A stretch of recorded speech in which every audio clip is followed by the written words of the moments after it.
अपनी जिंदगी बदलने के लिए लक्ष्य निर्धारित करना सीखें। आप जो कुछ भी चाहते हैं उससे भी अधिक तेजी से कैसे प्राप्त करें नाम की ये किताब, जिसे थॉमस फ्लोरियो और अमांडा मार ने सुनाया है, उन सपनों के बारे में बात करती है जो हम में से कई लोग देखते हैं भारी सफलता हासिल करने के लिए। लेकिन कुछ लोग ही इस सफलता को हासिल करते हैं जबकि बाकी सिर्फ सपने देखते रह जाते हैं। ऐसा क्यों होता है? पूरी तरह से समर्पित होकर कैसे आप अपनी जिंदगी की पूरी प्रक्षेप वक्र बदल सकते हैं? आपके लक्ष्य छोटे कार्य हो सकते हैं या बड़े सपने। हर मामले में आप ये समझ पाएंगे कि लक्ष्य उन्मुख रहना है, आपको किसी भी क्षेत्र में सफल बनाना है जो आप चुनते हैं। नमस्कार दोस्तों, आपका स्वागत है हमारे चैनल एम ज़ील पर। यहाँ हम आपको सिर्फ असली किताबों की सीख देने वाली और प्रेरक कहानियां सुनाते हैं। बाकी लोगों की तरह चैट जीपीटी या किसी और तरीके से बनाई गई कहानियां नहीं, बल्कि सच्ची और मूल्यवान किताबों का निचोड़। अगर आप असली किताबों से कुछ नया सीखना और जीवन में प्रेरणा पाना चाहते हैं तो यह चैनल आपके लिए है। तो चलिए शुरू करते हैं। चैप्टर 1, अपने दिमाग के पावर का इस्तेमाल करके अपनी जिंदगी बदल सकते हैं। सोचिए, अगर आपके पास एक सुपर पावर होती जो आपको किसी भी काम में सफलता दिलाने की ताकत देती, तो आप क्या करना चाहते? अगर ये एक फंतासी लगती है तो दोबारा सोचिए। हम सबके पास वो ताकत है जो हमें किसी भी क्षेत्र में सफल बना सकती है कि न हो है। बस जरूरी है एक सही मानसिकता की। आपके विचार सिर्फ आशाएं या इच्छाएं नहीं होती, ये रचनात्मक भी होती हैं। ये आपकी दुनिया को एक ठोस तारीख से आकार देते हैं। समय के साथ आपकी रियलिटी वैसी बनती है जैसे आप अपने दिमाग में सोचते हैं। अगर आपने सफलता के लिए अपना चुना हुआ क्षेत्र सोचने में वक्त लगाते हैं तो एक दिन आप वही हासिल करेंगे। मुख्य संदेश यह है कि अपने मन की शक्ति का उपयोग करके अपना जीवन बदलें। जब सफल लोगों से पूछा जाता है कि उनके दिमाग में ज्यादातर कौन से टॉपिक रहते हैं तो उनका आम जवाब होता है वो अपने लक्ष्यों के बारे में सोचते हैं और कैसे उन्हें हासिल करेंगे। सरल शब्दों में वो अपना इनर हेड स्पेस अपने लक्ष्य पर समर्पित करते हैं। आपको भी यही करना चाहिए। इसके विपरीत असफल लोग अपना ज्यादा समय उन चीजों के बारे में सोचते हैं जो वो नहीं चाहते।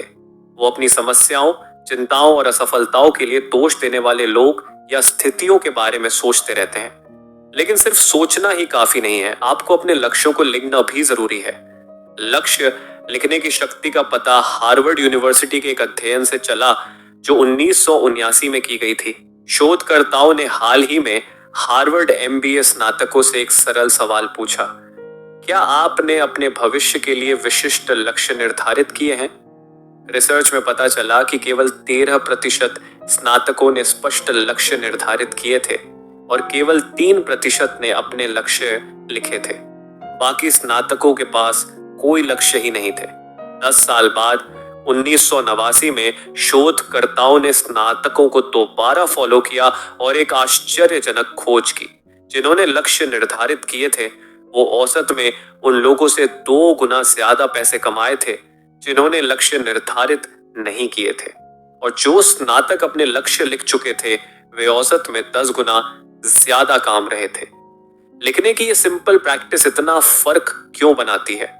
क्योंकि लक्ष्य आपके जीवन को दिशा और अर्थ देते हैं जो अक्सर लोगों के पास नहीं होती।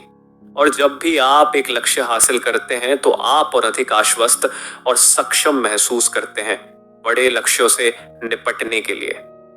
चैप्टर 2, नेगेटिविटी को छोड़िए और अपनी दुनिया बदल दीजिए। जब लेखक जवान थे वो एक छोटी और ठंडे अपार्टमेंट में रहते थे जहां उनके पास पैसा भी नहीं था। एक शाम उन्हें एक एहसास कि कोई उन्हें बचाने नहीं आ रहा था। अगर उन्हें अपनी स्थिति से निकलना था तो ये सिर्फ उनकी जिम्मेदारी थी। हमें शाम लेखक ने समझा कि उन्हें अपनी जिंदगी के लिए खुद जिम्मेदारी लेनी होगी। ये काम सुनने में जितना आसान लगता है, करना उतना ही मुश्किल होता है। इतना मुश्किल कि बहुत लोग इसे कभी कर ही नहीं पाते। सोचिए उन वयस्कों के बारे में जो आज भी अपनी समस्याओं के लिए दूसरों को दोष देते हैं, जैसे अपने माता पिता को या दूसरे लोगों को। मुख्य संदेश ये है, नकारात्मकता को छोड़िए और अपनी दुनिया बदल दीजिए। जो लोग जिम्मेदारी लेना नहीं सीखते वो अक्सर नकारात्मकता का शिकार होते हैं और ये नकारात्मकता उन्हें सफलता से दूर ले जाती है। क्यों? क्योंकि जब आप गुस्सा करते हैं, जलन या आत्मदया से भरे होते हैं, तो आपके पास वो ऊर्जा ही नहीं बची होती जो सफल होने के लिए जरूरी होती है। एक मिसाल लीजिए, कोई इंसान अगर अपनी नौकरी खो देता है तो एक लक्ष्य उन्मुख व्यक्ति अपने कंधे उचाक कर नई नौकरी ढूंढने लगता है, लेकिन एक नकारात्मक व्यक्ति अपना समय गुस्से और खेद में खराब करता है। ये उन ऊर्जा को बर्बाद करता है जो नई नौकरी ढूंढने में लगनी चाहिए थी। आप अपने इमोशनल बैगेज को कैसे छोड़ सकते हैं? पहला कदम है अपनी नकारात्मकता को उचित ठहराना बंद करें। कभी नोटिस किया है कि नेगेटिव लोग अक्सर आपको बताने के लिए तैयार होते हैं कि उन्हें गुस्सा या खेद क्यों है। जब आप अपने नकारात्मक रवैये को सही ठहराते हैं तो इसका मतलब ये है कि आपको लगता है कि आप हकदार हैं ऐसा महसूस करने के लिए। लेकिन बुरी चीजें सबके साथ होती हैं, ये नकारात्मकता का बहाना नहीं हो सकती। नकारात्मकता का एक और कारण है अति संवेदनशीलता। ये तब होता है जब आप इस बात को लेकर ज्यादा संवेदनशील होते हैं कि दूसरे लोग आपके बारे में क्या सोचते हैं और कैसा व्यवहार करते हैं। आपको अपनी वैल्यू का सेंस दूसरों की राय से मिलता है। क्या वजह से? जब कोई अस्वीकृति दिखाता है तो आप गुस्सा या हीन भावना महसूस करते हैं। इसका समाधान है याद रखना कि दूसरे लोग आपके बारे में ज्यादा सोचते ही नहीं। जैसे आप अपनी लाइफ में बिजी होते हैं वैसे ही वो अपनी लाइफ में बिजी होते हैं। ज्यादातर लोग आपको जज करने में अपना समय नहीं लगाते। चैप्टर 3 स्पेसिफिक, चैलेंजिंग और डेडलाइन के साथ गोल्स बनाइए। अक्सर लोग अपनी जिंदगी में लक्ष्यहीन होकर भटक रहे होते हैं बिना किसी लक्ष्य के। क्यों? क्योंकि बहुत लोग प्रभावी लक्ष्य बनाना नहीं जानते। पर अच्छी बात यह है कि लक्ष्य निर्धारित करना मुश्किल नहीं है, बस आपको बुनियादी सिद्धांतों का ध्यान रखना है। पहला सिद्धांत यह है कि आपके लक्ष्य विशिष्ट और विवरण केंद्रित होने चाहिए। एक अस्पष्ट लक्ष्य नहीं होता, बस एक इच्छा होती है। इसलिए ये मत लिखिए कि मुझे खुश रहना है। इसकी जगह कुछ ऐसा लिखिए जो ठोस हो और आप कल्पना कर सकें। मुख्य संदेश ये है, विशिष्ट, चुनौतीपूर्ण और समय सीमा के साथ लक्ष्य बनाएं। दूसरा सिद्धांत है कि आपके लक्ष्य मापने योग्य होने चाहिए। जैसे ये मत लिखिए कि मुझे उच्च आय अर्जित करनी है। इसकी जगह एक विशिष्ट राशि लिखिए जो आप एक विशेष समय अवधि में कामना चाहते हैं। एक और महत्वपूर्ण चीज ये है कि आपके लक्ष्य समयबद्ध होने चाहिए। हर काम के लिए समय सीमा और शेड्यूल बनाएं और सुनिश्चित करें कि ये समय सीमा यथार्थवादी है, माननीय। जैसा कहा जाता है, अवास्तविक लक्ष्य नहीं होते, अवास्तविक समय सीमाएं होती हैं। आपके लक्ष्य चुनौतीपूर्ण भी होने चाहिए। सर्वोत्तम लक्ष्य वो होते हैं जो आपको थोड़ा कंफर्ट जोन से बाहर धकेले। ऐसे लक्ष्य चुनें जिसमें आपके पास 50% सफलता का मौका हो। ये थोड़ा तनाव दे सकता है, लेकिन ये तनाव आपके सर्वोत्तम प्रयास निकाल कर लाएगा। अगला सिद्धांत यह है कि आपके लक्ष्य एक दूसरे के साथ सद्भाव में होने चाहिए। अगर दो लक्ष्य एक दूसरे को विरोधाभास करते हैं तो दोनों में सफल होना मुश्किल हो जाता है। जैसे लेखक एक व्यक्ति को जानता था जो 2 लक्ष्य रखता था, एक सफल व्यवसायी बनना और दूसरा हर दिन गोल्फ खेलना। आप समझ सकते हैं कि दोनों एक साथ अचीवेबल नहीं है। और अंतिम सिद्धांत ये है कि एक बड़ा लक्ष्य होना चाहिए जो आपके सारे लक्ष्य ऊपर हो। ये बड़ा लक्ष्य आपके जीवन का परिभाषित उद्देश्य होगा। क्या लक्ष्य को हासिल करना है? आपकी जिंदगी को और किसी भी लक्ष्य की तुलना में ज्यादा सार्थक बनाया जाएगा। ये लक्ष्य आपका सबसे बड़ी प्राथमिकता होना चाहिए। चैप्टर 4 अपने गोल्स को अचीव करने के लिए अपने अंदर झांकिए। जब आप अपनी लक्ष्य निर्धारण यात्रा शुरू करते हैं तो कुछ जरूरी सवाल खुद से पूछना पड़ेगा। सवालों के जवाब में आपको आगे बढ़ने के लिए प्रेरित करेंगे। सबसे पहला सवाल है, क्या मैं सच में इस लक्ष्य को वास्तविकता में बदलना चाहता हूं? मैं कौन हूं? यह सवाल जरूरी है क्योंकि आपको ऐसा लक्ष्य चुनना होगा जिसे हासिल करना आपके अंदर मजबूत इच्छा हो। ये इच्छा व्यक्तिगत होनी चाहिए। किसी और के सेट किए हुए लक्ष्य के पीछे उतनी तात्कालिकता के साथ भागना मुश्किल होगा। मुख्य संदेश यह है, अपने अंदर झांकिए और अपने लक्ष्यों को प्राप्त करने के लिए स्पष्टता पाइए। अगला कदम है अपने अंदर ये गहरा विश्वास पैदा करना कि आप अपने लक्ष्य के लायक हैं और एक दिन जरूर हासिल करेंगे, चाहे तुरंत ना हो। दुनिया के सबसे सफल लोगों के अंदर अपनी क्षमता पर अटल विश्वास होता है। क्या विश्वास को बढ़ावा देना जरूरी है? यथार्थवादी लक्ष्य निर्धारित करना जरूरी है। जैसे अगर आपका लक्ष्य है कि एक साल में गरीबी से लेकर अपार धन तक पहुंचना, तो ये ना सिर्फ मुश्किल है, बल्कि अगर हासिल ना हो पाया तो आपका आत्मविश्वास भी गिर सकता है। अपने लक्ष्यों को योजना बनाते समय अपना प्रारंभिक बिंदु पहचानना भी महत्वपूर्ण है। खुद से पूछिए कि आप सफलता की यात्रा में अभी कहाँ हैं। जैसे अगर आपका लक्ष्य वजन घटाने का है तो पैमाने पर अपना वर्तमान वजन जांचें। अगर आप अपनी नेटवर्थ बढ़ाना चाहते हैं तो सबसे पहले अपनी फाइनेंशियल वर्थ की गणना करें। ये स्नैपशॉट लेना आपको ईमानदार बनाता है और ये समझने में मदद करता है कि आपको कितनी मेहनत करनी होगी। ये प्राप्त करने योग्य लक्ष्य निर्धारित करने में आसान बनता है। एक बार आपने अपना लक्ष्य परिभाषित कर लिया तो खुद से पूछिए कि इसे हासिल करने से आपकी जिंदगी बेहतर होगी। जितने ज्यादा कारण लिख सकें उतना बेहतर होगा। जितनी ज्यादा वजह आप सोचेंगे उतना ज्यादा आप हमें लक्ष्य हासिल करना चाहेंगे और उतना ज्यादा आप उसे हासिल करने के मौके बढ़ाएंगे।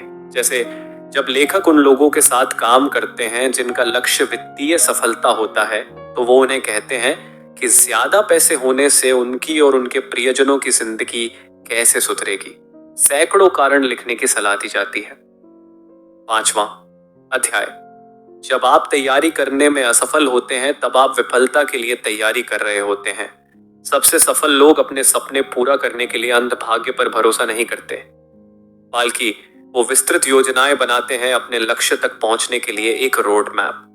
अगर आप सोच रहे हैं कि प्लानिंग के लिए आपके पास समय नहीं है, तो फिर से सोचिए। सबूत ये सुझाव देता है कि सबसे सफल बिजनेस लीडर बिना बिजनेस प्लान बनाए कभी कूद नहीं सकते। इंग मैगजीन ने 50 नए स्टार्टअप बिजनेस पर एक स्टडी की। कुछ कंपनियों ने ऑपरेशन शुरू करने से पहले महीनों तक अपनी व्यावसायिक योजनाएं विकसित की, जब तक कुछ बिना किसी योजना के सिद्ध शुरू हो गई। 2 साल बाद जब शोधकर्ताओं ने स्टार्टअप्स का स्टेटस चेक किया तो एक स्पष्ट पैटर्न सामने आया। जिनके पास बिजनेस प्लान थे वो उनके ज्यादा प्रॉफिटेबल थे, जिनके पास कोई प्लान नहीं था। मुख्य संदेश ये है, जब आप तैयारी करने में विफल होते हैं तब आप विफलता के लिए तैयारी कर रहे होते हैं। दिलचस्प बात यह है कि जब शोधकर्ताओं ने कंपनी के नेताओं से पूछा कि क्या अनहोन ने अपने बिजनेस प्लान को फॉलो किया, तो ज्यादा लोगों का जवाब था नहीं। तो जरूरी ये नहीं है कि आप अपने बिजनेस प्लान को स्टिक करें। जरूरी है कि आप शुरू करने से पहले अपने प्रोजेक्ट के हर पहलू पर ध्यान से विचार करें। प्लानिंग इतनी महत्वपूर्ण क्यों है? इसका जवाब यह है कि प्लानिंग आपके विचारों को व्यवस्थित करने में मदद करती है। ये आपको व्हाट इफ प्रश्न पूछने पर मजबूर करती है। आप उन परिस्थितियों के बारे में सोचेंगे जो अगर हो गए तो आपके लक्ष्यों के लिए घातक हो सकते हैं, और आप उन आपदा परिदृश्यों के लिए पहले से तैयारी कर लेंगे। एक सकारात्मक नोट यह है कि योजना बनाने से आप संभावित अवसरों और व्यक्तिगत शक्तियों की पहचान कर पाएंगे, जो शायद आपको तब तक पता नहीं था जब तक आपने अपनी योजना लिखना शुरू नहीं किया। आपकी योजना आपके लक्ष्यों को तेजी से और प्रभावी ढंग से हासिल करने में मदद करेगी, पर कभी कभी इसका उल्टा भी हो सकता है। हाँ, आपको यह एहसास है कि मदद करेगा कि आपका लक्ष्य वांछनीय है या प्राप्य है या नहीं। ये शायद एक नकारात्मक परिणाम लगे, पर सोचिए, ये बेहतर है कि आप यह महसूस करें कि लक्ष्य सार्थक नहीं है, इससे पहले कि आप अपना बहुत सारा समय और पैसा बर्बाद करें। हमेशा याद रखो, किसी चीज में शामिल होना आसान होता है, पर उससे बाहर निकलना मुश्किल। तो किसी लक्ष्य के लिए अपना खुद का समर्पित करने के लिए पहले प्लानिंग जरूर करें, बाद में नहीं। चैप्टर 6, अपने टाइम को मैनेज करें और अपनी जिंदगी कंट्रोल करें। आप अपने घंटे कैसे खर्च करते हैं वही निर्णय लेते हैं कि आप अपनी जिंदगी कैसे खर्च करेंगे। इसलिए अगर आपने अपने लक्ष्य हासिल कर लिए हैं तो अच्छी समय प्रबंधन कुशलता जरूरी है। बेशक हम में से कोई भी समय पर नियंत्रण नहीं कर सकता। जब हम टाइम मैनेजमेंट की बात करते हैं तो असल में हम अपने आप को मैनेज करना सीख रहे होते हैं। जब आपकी टू डू सूची आपको अलग अलग दिशाओं में खींच रही हो तो हमेशा अपने सबसे उच्च मूल्य वाले कार्य पर ध्यान केंद्रित करें। एक हाई वैल्यू टास्क वो होता है जो आपके लक्ष्यों को करीब ले जाएगा। मुख्य संदेश यह है, अपने समय को प्रबंधित करें और अपनी जिंदगी को नियंत्रित करें।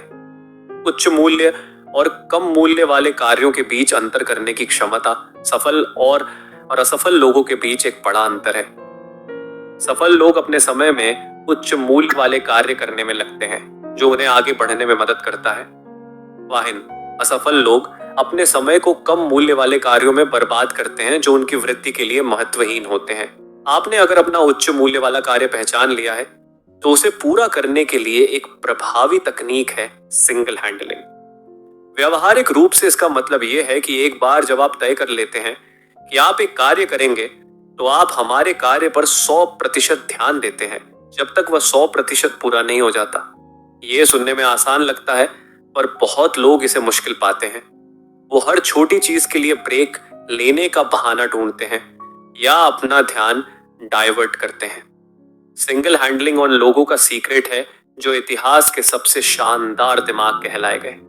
प्रसिद्ध आविष्कारक थॉमस एडिसन ने लिखा था कि उनकी सफलता का सबसे बड़ा कारण था उनका एक काम पर बिना रुके फोकस करना। अगर आप सिंगल हैंडलिंग सीखने में संघर्ष कर रही हैं तो जब भी आपका ध्यान भटके ये शब्द खुद से कहें, काम पर वापस, काम पर वापस, काम पर वापस। अच्छे समय प्रबंधन के लिए अपने दिन में निर्बाध समय बनाने की कोशिश करें। ये भाग 30 मिनट, 1 घंटा, हाँ 90 मिनट के हो सकते हैं।